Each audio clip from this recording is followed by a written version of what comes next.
Hello everyone, this is Belle from the Academy team. As you may know, our latest POS version 2.55 has been recently released, and hence, I'm here to guide you through the updates we had included in this release. So, these are all the enhancements we did for version 2.55. We are now supporting auto sign-out after sending order and complete payment in the POS. Other than that, the tables in the table map can now show the progress bar when it is close or very close to the end of the dining time. We also added in a setting to enable auto-fire non-POS add-on order items for courses that already fired. Right, so now without further delay, let's have a look on our first enhancement for today. Support auto sign-out after send order and complete payment. So previously, our POS is able to perform an automatic sign-out that operated based on a predefined time interval. And in this latest update, we have introduced a new capability where the auto sign-out can now be triggered by a specific action. For example, the POS can now sign out automatically upon order submission or completion of the payment process. And if you would like to enable this function, what you will need to do is very simple. Just go to the POS or the merchant portal to set this up. And in this example over here, I will show you by using my POS. So, on the POS, click on the setting icon at the top left. Then, go to the System Preference under the Advanced Setting. Scroll to the bottom until you see the Auto Sign Out. Turn on Apply Setting to all POS devices and turn on Auto Sign Out after send order and after complete payment if you want your POS to be auto sign out after these actions.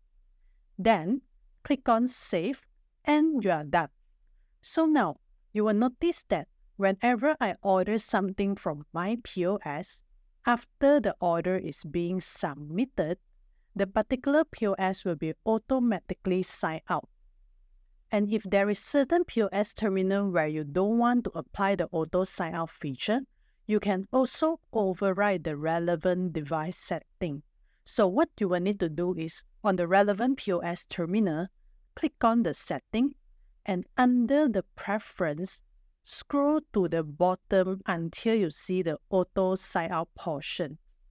Then, turn on the override setting for this device and turn off the auto sign out after send order and complete payment. With that, it means although other of the POS terminal will still sign out after send order and complete payment, but it wouldn't apply on this device. Okay, so the next enhancement will be looking at the Show Progress bar when order is close or very close to the end of dining time. And what's the feature about? If you look back to the previous POS version, we have one setting called Enable Dine-In Overtime Reminder under the Dine-In General setting. This is to prompt you a reminder with OT, overtime indicator on the table, whenever customer exceed your restaurant dine-in time. And in this POS version, we did an enhancement in terms of the setting, which you are now allowed to choose if you want to see the reminder as Show Elapsed Time or by Progress Bar.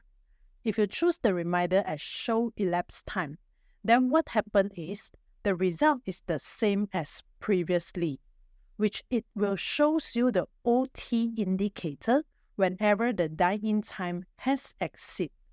While if you click on the drop-down and choose the reminder type as Show Progress Bar, you are required to set the close at very close to the end of dining time. Say, for example, my dining time for my restaurant is still set at 60 minutes, and I set the close time as 10 minutes and very close time as 5 minutes. And hence, you will see this happening. Whenever my customer had dined in for 49 minutes, the table and timing looks normal. While if it left 10 more minutes, the progress bar was shown and it will appear in yellow color. And now, If let's say the time is very close to the end of the dining time, which is 5 minutes left, the progress bar will turn purple. And if the customer has exceeded the dining time, which is more than 1 hour, the progress bar will be in red color instead. So with this function, it is very useful, especially for some all-you-can-eat restaurants that would like to remind their customers on placing last order when the time is close or very close to the end of dining time. Alright, last but not least, let's have a look on the third enhancement in this version update, which is the auto-fire non-POS add-on order items for courses that are already fired. So we know that for the POS, it is normal that every time if you add an item which the course are already fired, it will prompt to ask if you would like to fire this newly added item as well. However, for those orders that not sent by POS, for example, mPOS and customers BYOD, the newly added item will not be auto-fired to the kitchen if it is set to be under coursing, although the same course already been fired. And that's the reason why we added in this setting for you to decide if you would like to auto-fire the non-POS add-on order items for courses that are already fired. Now, let's have a look on the difference when the setting is off and on. So, whenever the setting is off, what happens is when you submit an order with coursing and you fire the course manually, when now your customer add on another breaded apple puff order from the BYOD page, you will see the breaded apple puff will not auto-fire to the kitchen, although the same coursing item had already been fired previously. And hence, you are required to manually click on the new item here again and manually fire the item again. And if you would like to turn on the auto-fire setting, you can click on the setting icon at the top left, go to the System Preference, and under Coursing, you will find these Auto-Fire Add-on Order items for courses that are already fired settings. Turn it on and click on Save. And now, you will notice that when the course has been sent to fire, if there is any add-on by the customer now on their BYOD, the newly order will be auto-fired to the kitchen without the needs of manually fire in the POS. With this, it helps your restaurant in better managing add-on orders from BYOD or other modules so that you wouldn't miss them out to fire to the kitchen.